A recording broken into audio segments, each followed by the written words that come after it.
बिस्मिल्लाहिर्रहमानिर्रहीम।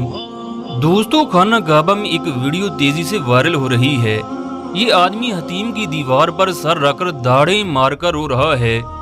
इस आदमी के साथ ऐसा क्या हुआ कि देखने वालों की आंखों से आंसू जारी हो गए। वहां पर मौजूद लोगों की आंखें फटी की फटी रह गईं। लोगों के दिल धक धक करने लगे। लोग हैरान परेशान थे, ये ऐसा किस वजह से कर रहा है।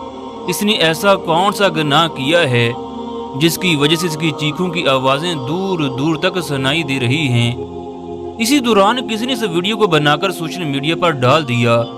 यूं देखते ही देखते ये वीडियो करोड़ों लोगों तक पहुंच गई। इस आदमी का ताल्लुक भारत के शहर हैदराबाद से है। इसकी सारी जिंदगी अल्लाह की नाफरमानियों में गुजरी।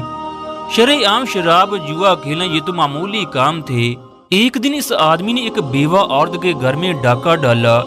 उस बेवा औरत की एक इकलौती बेटी थी जिसकी शादी बहुत जल्द होने वाली थी। इस आदमी ने उस बेवा औरत के सारे सामान को चोरी किया। वहां से रफू चक्कर हो गया।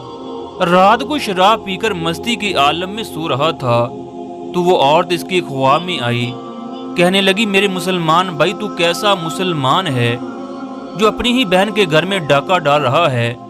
मैंने बड़ी मुश्किल से अपनी बेटी का जहेज इकट्ठा किया। मैं बेवा हूँ, हो सकता है मेरी बेटी को रिश्ते से नकार हो जाए। तो कल अल्लाह को क्या मुंह दिखाएगा। मैं कल क़यामत को तुम्हारा गिरबान पकड़ूंगी। ये आदमी हड़बड़ाकर उठा, उस औरत के घर पहुंचा जो इंतहाई परेशान थी। उसे कहने लगा, मैं तुझसे माफ़ी मांगता हूँ, तुम्हारी बेटी की शादी के तमाम इंतजामात मैं खुद करूँगा।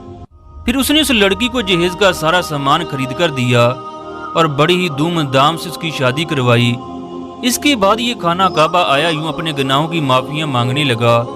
सऊदी गजर के मुताबिक नाम न ज़ाहिर करने की शर्त पर इसने बताया, अब मैं बाकी सारी जिंदगी अल्लाह की अताअत में गुजारूंगा।